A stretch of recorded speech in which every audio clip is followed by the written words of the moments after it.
Send करते हैं, server से जब एक वेबसाइट सेंड होती है, यानी हम किसी वेबसाइट को एक्सेस करवाते हैं, हम उसका यूआरएल लिखते हैं, उसको एंटर कर देते हैं।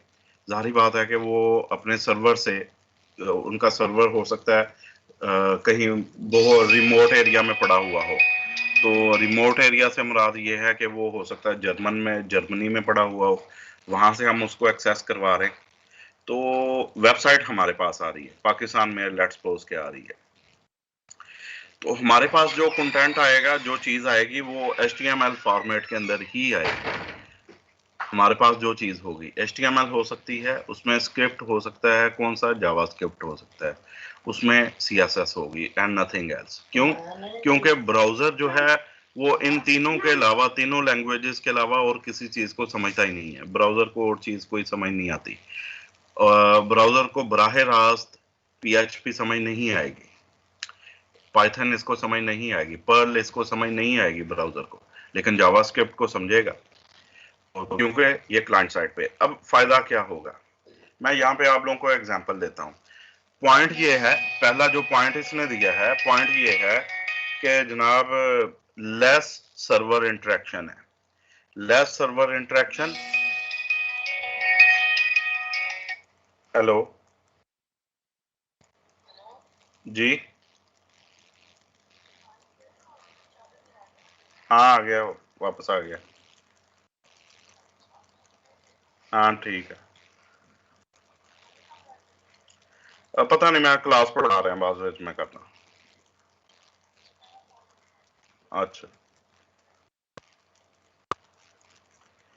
अच्छा, इसमें ये होता है कि सारा यार मोमेंटम टूट जाता है इसी तरह से, चीज़ें ज़हन से स्किप हो जाती हैं फिर।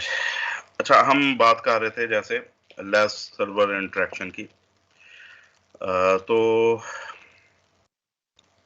इसमें ये होता है कि क्लाइंट के एंड पे बहुत कुछ जो, यानी जो सर्वर की ही जिम्मेदारी होती है, वो क्लाइंट एंड पे जावास्क्रिप्ट हमारे लिए कर देती है। मसलन हमने एक ईमेल एड्रेस बनाना है, ईमेल एड्रेस जब बनाया जाता है, आप लोगों को पता है कि वो हमें इंस्ट्रक्शंस देते हैं उसके लिए कि आपने यूज़र नेम पासवर्ड रखना है, और फ़र्ज़ करें पासवर्ड हमने देना है, वो कहता है जी पासवर्ड जो आपने देना है वो 8 करैक्टर्स का, 8 करैक्टर्स का मिनिमम होना चाहिए। आमतौर पे ये इंस्ट्रक्शंस दी जाती हैं हमें बहुत सारी जगहों पे, जो भी हम लोग कोई चीज़ जहाँ पे साइन अप कर रहे होते हैं, तो वहाँ पे वो कहता है जी ये पासवर्ड आपने रखना है, तो आपको ये 8 करैक्टर्स मिनिमम होने चाहिए। ये मैं एग्जांपल दे रहा हूँ। अब होगा क्या कि फर्ज करें मैंने 7 करैक्टर्स दे दिए, तो होना क्या चाहिए, अगर क्लाइंट एंड पे जावास्क्रिप्ट यूज नहीं हुई तो क्या होगा, तो जाहिर बात है स्क्रिप्ट कहाँ पे यूज हुआ होगा, सर्वर साइड पे। तो अब मेरी जो इन्फॉर्मेशन है वो पहले जाएगी जर्मनी में, जर्मनी की मैं इसलिए बात कर रहा हूँ कि वहाँ पे सर्वर पड़ा हुआ है, जो कि जहाँ से बिल फर्ज हम लोग वेबसाइट को एक्सेस करवा रहे हैं, तो वहाँ पे क्या है, इंफॉर्मेशन पहले वहाँ पे जाएगी, वो 7 करैक्टर्स को लेके वहाँ पे जाएगा सर्वर के पास, सर्वर उसको चेक करेगा और फिर वो जवाब देगा कि जनाब ये तो 7 करैक्टर्स हैं। वहाँ से वो ट्रैफिक जाने में और आने में, कम्युनिकेशन में टाइम लगता है, वो टाइम जो ज़ाया हुआ उसके बाद उसने हमें बताया कि ये तो वैलिड ही नहीं है, आपको तो 8 करैक्टर्स देने चाहिए। अच्छा, हमने वो दे दिए, फिर वो कहता है जी इसमें आपने कोई स्पेशल सिंबल भी यूज़ करनी है या कुछ हिस्सा का। मेरी बात समझ आ रही है आप लोगों को? तो होता क्या फिर कि हम लोग क्लाइंट साइड के ऊपर ही जो हमारा जैसे फर्ज करें पासवर्ड है, तो जावास्क्रिप्ट उसको चेक कर लेती है, यानी सर्वर के पास जाने की जरूरत ही नहीं पड़ी। हमारे ब्राउजर में वो वेबसाइट ओपन है, हम उसको एक ईमेल एड्रेस बना रहे हैं, हमने जैसे ही रोंग वो पासवर्ड देने की कोशिश की है, यानी मैंने 8 करैक्टर्स की बजाय 7 दे दिए, फर्ज करें 6 दे दिए, या मैंने कोई स्पेशल सिंबल नहीं यूज की, तो वो फौरन हमें वहां पे ही रोक के बताएगा कि जनाब आपने ये गलत दिया है। वो कौन रोकेगा हमें, यानी सर्वर के पास उसको जाने की जरूरत नहीं है ट्रैफिक को, वो हमारे क्लाइंट साइड एंड पे ही हो जाएगा। तो ये क्लाइंट एंड पे कौन करवाएगा? जावास्क्रिप्ट करवाएगी। बात समझ आ रही है?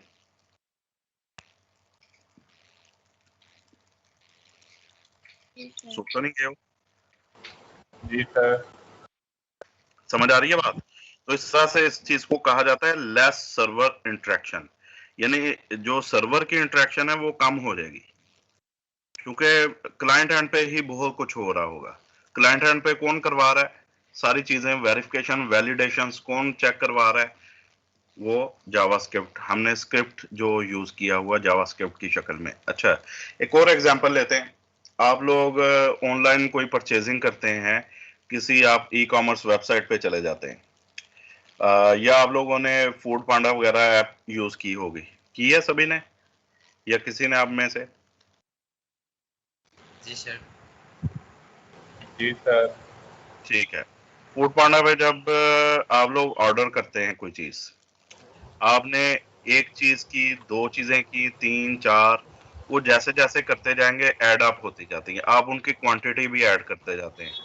अच्छा, फौरी एक बिल बन के आपके सामने आता है ऑर्डर प्लेस करने से पहले पहले कि आपका इतना बिल बन चुका है, इतना इसमें वीएटी लगेगा, इतने सर्विस चार्जेस लगेंगे और इतना बिल बनेगा आपका।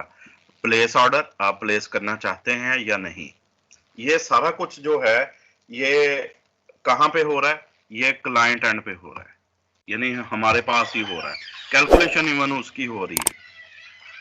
हम कोई चीज उसमें से माइनस करना चाह रहे हैं, माइनस हम लोग कर देते हैं, कैलकुलेशन साथ ही हो जाती है। कैलकुलेशन हमें वो शो कर देता है वहां पे कि इतना बिल है।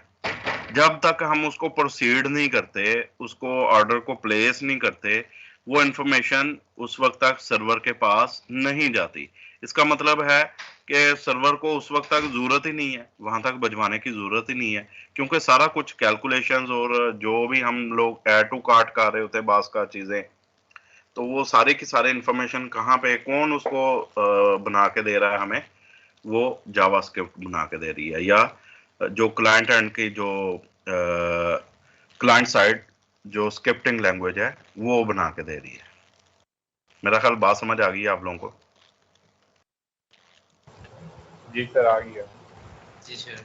तो इस तरह से क्या होगा, सर्वर के पास कम से कम जाना पड़ेगा, क्योंकि सर्वर हो सकता है, जैसे मैंने बोला, हो सकता है सिंगापुर पड़ा हुआ हो सकता है कि वो अमेरिका में पड़ा हुआ हो सर्वर।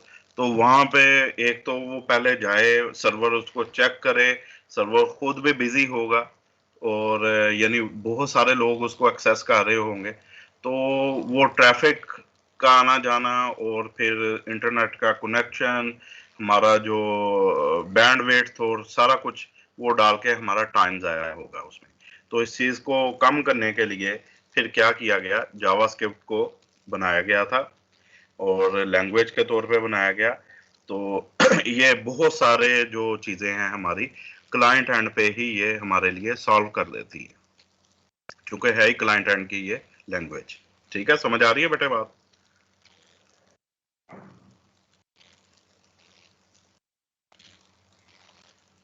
बोल दो यार। आ रही है।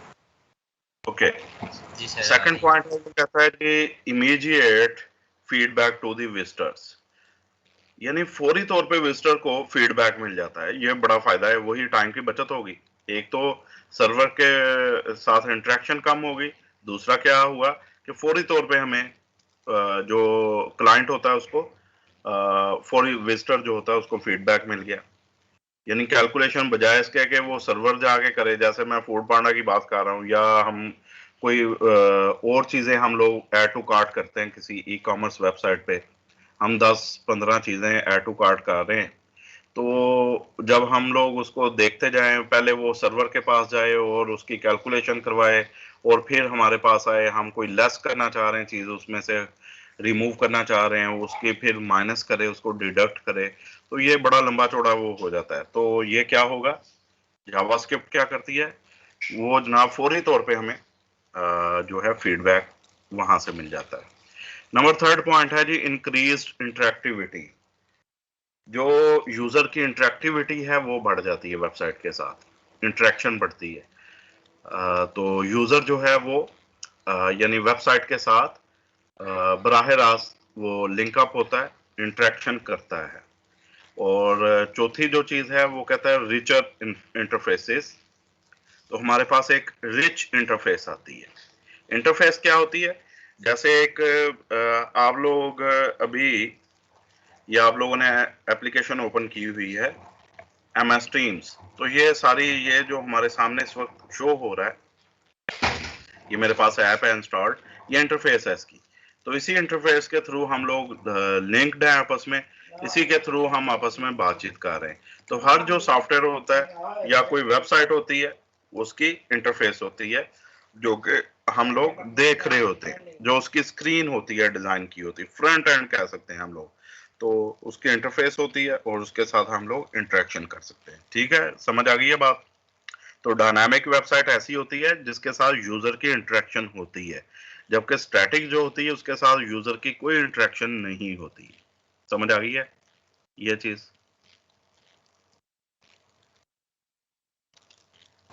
जी सर आ गई है।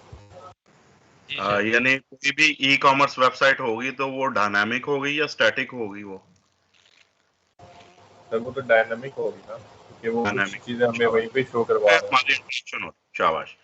जब हम लोग फेसबुक यूज करते हैं, हम यूजर नेम पासवर्ड देते हैं, हम लोग अपनी कोई पोस्ट लगाते हैं, हम लोग कोई किसी पोस्ट को रिमूव करते हैं, हम अपनी प्रोफाइल को चेंज करते हैं, हम अपना स्टेटस अपडेट करते हैं, ये सारा कुछ क्या है? ये डायनामिक है, स्टैटिक? डायनामिक है। डायनामिक है, यानी वो हमें एक्सेस दे रहे हैं किसी ना किसी हद तक कि उनकी वेबसाइट के अंदर हम लोग जाके चेंजेस करें। हम क्या चेंजेस कर रहे हैं? हम अपने पोस्ट वगैरह अपडेट कर रहे हैं, हम अपनी पिक्चर्स को अपडेट कर रहे होते हैं, हम जो कोई भी रिटर्न कंटेंट होता है, कोई न्यूज़ होती है, उसको हम लोग दूसरों के साथ शेयर करवा रहे होते हैं। तो ये तमाम चीज़ें अपडेट हो रही होती हैं, तो ये तमाम चीज़ें डायनामिक हैं। तो जहां भी जो भी वेबसाइट डायनामिक होगी, इट मीन्स कि उसमें स्क्रिप्टिंग लैंग्वेज का यूज हुआ है। और जितनी आपकी ये फेसबुक है, ये सारी बेस ही PHP पे करती है, ये PHP में बनी हुई है फेसबुक सारी की सारी। और जितनी आपकी ये हैं, यानी सिर्फ PHP नहीं है, उसमें जावास्क्रिप्ट भी शामिल है, यानी ये भी चीजें ध्यान में रखें। यानी क्लाइंट एंड के लिए जावास्क्रिप्ट का उसने यूज किया हुआ है। इसी तरह से MySQL जो डेटाबेस है वो यूज की हुई है इन्होंने। तो ये सारी चीजें हमारे कोर्स में शामिल हैं। ओके, हम सारा कुछ Yes, ये sir. पढ़ने जा रहे हैं। अच्छा, नेक्स्ट है जी जावास्क्रिप्ट का सिंटैक्स क्या है। तो सिंटैक्स ये है कि हमें एक स्क्रिप्ट का, ये जहां पे मैं माउस को मूव करवा रहा हूँ, स्क्रिप्ट के नाम का हमें एलिमेंट यूज करना पड़ता है। हम स्टार्टिंग टैग देते हैं और एंडिंग टैग देते हैं। इसके इन बिटवीन हम लोग दोनों टैग्स के दरमियान जावास्क्रिप्ट का कोड लिखते हैं। और जहां पे भी हमें जरूरत होती है जावास्क्रिप्ट के कोड की लगाने की, तो वहां पे हम लोग स्क्रिप्ट लिखते हैं और हम कोड लिख सकते हैं। तो इस तरह से लिखा जाता है, अभी हम लोग लिखेंगे। फिर दो इसके एट्रीब्यूट्स होते हैं, एक लैंग्वेज होती है, लैंग्वेज में हम लोग आमतौर पे जावास्क्रिप्ट ही शो करते हैं। वैसे एक VB स्क्रिप्ट भी लैंग्वेज होती है, और भी कई हैं जो कि क्लाइंट एंड पे वर्क करती हैं। इसी तरह टाइप हम लोग देते हैं। तो टाइप में दो चीजें हैं जी, टेक्स्ट ओवर जावास्क्रिप्ट, ये जैसे दिया हुआ है। ये आमतौर पे ये एट्रीब्यूट, दो एट्रीब्यूट्स हैं, यानी यहाँ पे स्क्रिप्ट का जो हमारा टैग है, इसके अंदर दो एट्रीब्यूट्स यूज होते हैं आमतौर पे, लैंग्वेज और टाइप, ये दोनों को यूज किया जाता है। और फिर जावास्क्रिप्ट का कोड जो है हम लोग वो यहाँ पे देते हैं, इन दोनों के दरमियान में हम लोग जावास्क्रिप्ट का कोड प्रोवाइड करते हैं। तो ये चीजें हो गई। अच्छा, अब इसकी जो फाइल है जावास्क्रिप्ट की, उसको हम लोग एक्सटर्नल फाइल के तौर पे भी यूज कर सकते हैं। और जैसा कि पहले भी बात हुई, इसको हम एम्बेड भी कर सकते हैं, बराह रास्त एम्बेड भी करते हैं, ठीक है, कोड के अंदर। तो ये दोनों तरीके हम लोग अभी करके देखेंगे कि किस तरह से वर्क होता है। तो इसको देखते हैं जी। ये है इसका जो तरीका है, सिंटैक्स है बेसिकली, एक सेगमेंट दिया हुआ है, और इसमें देखें टाइप दे दी है उसने और लैंग्वेज दे दी। सब्लाइम का ही यूज करेंगे। और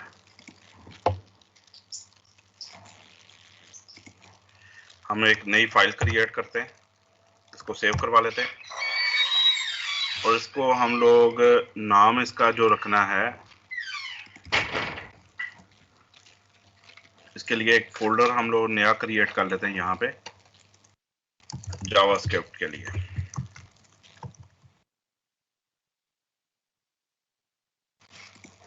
फाइल का नाम रखेंगे, लेट्स सपोज इसका नाम हम लोग रख लेते हैं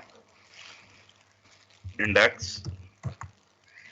आमतौर पे जो फाइल होती है हमारी, जो मेन पेज होता है, आप कोई भी रख सकते हैं, फर्स्ट रख लेते हैं .htm, यानी ये HTML फाइल ही होगी जिसके अंदर हम लोग जावास्क्रिप्ट को लिखेंगे।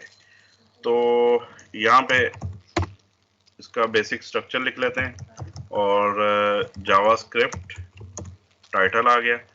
बॉडी के अंदर मैं यहाँ पे H3 लिख रहा हूँ और चलें H3 भी की भी जरूरत नहीं है, बल्कि हम लोग P का एक टैग लगाते हैं और this is normal text,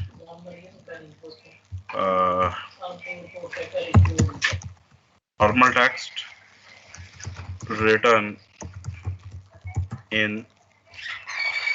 paragraph element of HTML। ये पैराग्राफ के लिए हम लोगों ने एक लाइन लिख ली। यहां तक सारा कुछ अभी तक HTML ही है। आप लोग देख रहे हैं बेटा, समझ रहे हैं? जी सर। जी सर। Yes sir. ठीक है बेटा, इसको हम लोग एग्जीक्यूट करवाएंगे। एग्जीक्यूशन जाहिर बात है कि हमारी कहाँ से होती है, हम इसको ब्राउजर में ओपन करेंगे तो ये एक लाइन उसने शो कर दी है, ये HTML की ही लाइन है हमारे पास। अच्छा, अब हम जावास्क्रिप्ट का यूज करेंगे। उसके लिए हमें स्क्रिप्ट के नाम का टैग यूज करना पड़ेगा। जैसे हमने उसको किया तो ये उसने टाइप ऑटोमेटिकली दे दी है, लैंग्वेज इसने नहीं दी। हमें लैंग्वेज देने की जरूरत भी नहीं है, हम बराह रास्त यहाँ पे क्लिक करेंगे और अपना कोड लिखना शुरू करेंगे। कोड लिखने के लिए हमें स्टेटमेंट्स लिखना पड़ती हैं जावास्क्रिप्ट की, इसके दरमियान में ही लिखेंगे। तो एक स्टेटमेंट है जो कि हमारी मुख्तलिफ चीज़ों को डिस्प्ले करवाती है, फंक्शन है बेसिकली document.write, document.write पैरेंथेसिस और डबल कोट्स में स्ट्रिंग कांस्टेंट हम लोग देंगे, this line is written using JavaScript. Okay, यहाँ पे हम लोग सेमीकोलन दे देते हैं। ये एक मैंने स्टेटमेंट लिखी है document.write, इसका मतलब है कि डिस्प्ले करो, राइट करो इसको, किस चीज को, जो डबल कोट्स में जो चीज दी गई है इसको डिस्प्ले करो।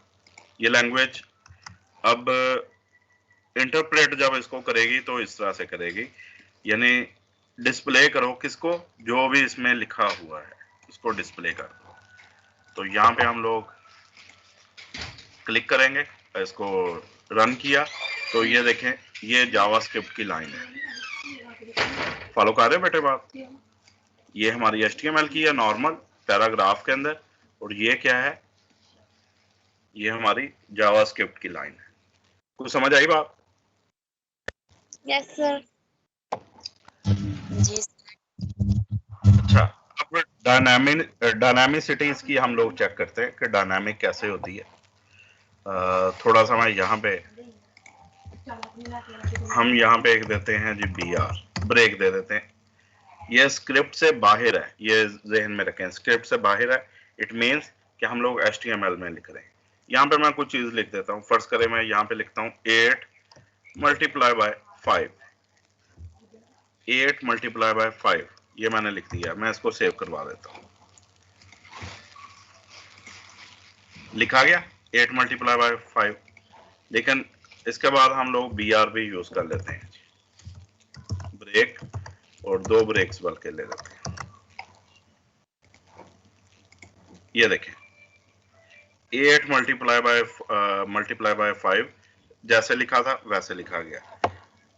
यही काम हम लोग जावास्क्रिप्ट में करते हैं डॉक्यूमेंट डॉट राइट में। डॉक्यूमेंट डॉट राइट करो, क्या चीज 8 मल्टीप्लाई बाय 5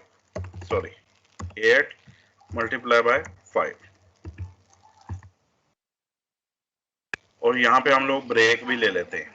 ये देखिएगा यहाँ पे मैं ब्रेक एक दे रहा हूँ, यानी हमने कोई ब्रेक भी देनी है, कोई HTML का टैग यूज करना है तो डबल कोट्स या यहाँ पे नहीं देते। इसको मैं खत्म कर रहा हूँ, एक और तरीके से मैं आप लोगों को बताता हूँ। Document dot right double quotes के अंदर ब्रेक, फिर एक और ब्रेक, 2 ब्रेक्स, और उसके बाद डॉक्यूमेंट डॉट राइट करो 8 मल्टीप्लाई बाय 5 को। देखिएगा डायनामिसिटी क्या होती है। ऊपर हमने दिया वो वैसे डिस्प्ले हो गया 8 मल्टीप्लाई बाय 5, नीचे क्या दे रहा है, कैलकुलेट करवा के दे रहा है। कुछ समझ आई? Yes, sir. हालांकि हमने 40 तो कहीं भी नहीं दिया पेज के अंदर, 40 तो कहीं भी नहीं है हमारे पेज में, कहीं भी नहीं लिखा हुआ 40 भी या कोई चीज नहीं है, लेकिन यहाँ पे वो शो कर रहा है। ये डायनामिसिटी होती है। तो समझ आई बात? और अभी तो ये चूंकि हमने फिक्स वैल्यू दे दी है, यहाँ पे हमने अपने पेज के अंदर ही वैल्यू दे दी है फिक्स। ऐसा हो सकता है कि यहाँ पे हमारे पास फील्ड्स बनी हुई हो, फॉर्म बनी हुई हो, हम एक फील्ड के अंदर एक वैल्यू दें, दूसरी के अंदर दूसरी दें, और फिर वो मल्टीप्लाई होके हमें आंसर भी यहाँ पे ही करे। जब हम लोग एंटर करें, सबमिट का बटन प्रेस करें, कैलकुलेट का बटन प्रेस करें, तो वो हमें कैलकुलेट करके यहाँ पे ही हमें output they they. You follow? Yes sir. तो ये डायनामिसिटी है, यानी पहले स्टैटिक हो रही थी चीजें जितनी है, ये सारा कुछ स्टैटिक है। ऊपर हमने लिखा HTML में ये स्टैटिक ही आ रहा है, लेकिन ये 40 क्या है, ये डायनामिक है, क्योंकि ये थ्रू जावास्क्रिप्ट लिखा गया है। क्लियर? Yes, sir. अच्छा, अब इसका हम लोग अलहदा से फाइल बनाते हैं, स्क्रिप्ट की फाइल अलहदा से बना लेते हैं। कंट्रोल N में करने जा रहा हूं, एक नई फाइल बन गई, कंट्रोल S कर लेते हैं। इसका नाम हम लोग रख लेते हैं, वैसे आमतौर पे इसका नाम कॉमन रखा जाता है, यानी स्क्रिप्टिंग के लिए जो बनाई जाती है कॉमन डॉट JS, हम ऐसा ही कर लेते हैं। इसका नाम कॉमन डॉट JS, जैसे डॉट CSS रखते थे, अब नई फाइल जो बनाई जा रही है उसका नाम क्या रखा है, डॉट JS जावास्क्रिप्ट। सेव कर लिया। इसको चेक करते हैं जी, ये बल्कि जहां पे हमारी फाइलें पड़ी हुई हैं वहां से जाके हम लोग चेक करते हैं इसको। तो इवनिंग और जावास्क्रिप्ट, ये देखें कॉमन के नाम से जावास्क्रिप्ट फाइल बन चुकी, 0 किलोबाइट है, क्योंकि अभी तक हमने उसमें कुछ भी नहीं लिखा। ये देखें ना, अभी तक कुछ भी नहीं लिखा है। हम यहाँ पे लिखते हैं, क्या लिखना है आपने, बराह रास्त ये लाइनें लिख लेनी है। ये लाइनें लिख ली हमने, और इसको मैं कट करवा रहा हूँ, ये कट कर दिया है, और यहाँ पे लाके इसको पेस्ट करवा देते हैं। ये तीनों लाइनें मैंने यहाँ पेस्ट करवा दी, और इसको मैं सेव भी करवा रहा हूँ, फाइल सेव हो चुकी। अब हमने इसको यहाँ पे कॉल करना है, तो कॉल कैसे करेंगे, स्क्रिप्ट के अंदर ही हमें इसको चाहे लिखा रहने दे, कोई मसला नहीं है। आप करेंगे सोर्स src, ठीक है, सोर्स हम लोग देंगे, ये एट्रीब्यूट यूज करेंगे, और फाइल का नाम लिख देना है कॉमन डॉट JS, इसको सोर्स है। तो ये जनाब स्क्रिप्ट यहाँ पे एंड हो रहा है, स्क्रिप्ट स्टार्ट, और फाइल हम लोगों ने एक्सेस कर रहे हैं जो ये वाली कॉमन डॉट JS, और स्क्रिप्ट एंड। अच्छा, अगर हम नहीं करते तो क्या होगा, अगर नहीं करते, मैं बिल फर्ज इस लाइन को ही खत्म कर देता हूँ, पहले खत्म कर देते हैं, सेव करवाते हैं, आउटपुट चेक करते हैं जी, खत्म हो गई है ना, जो जावास्क्रिप्ट की आउटपुट थी वो खत्म हो चुकी है। ओके?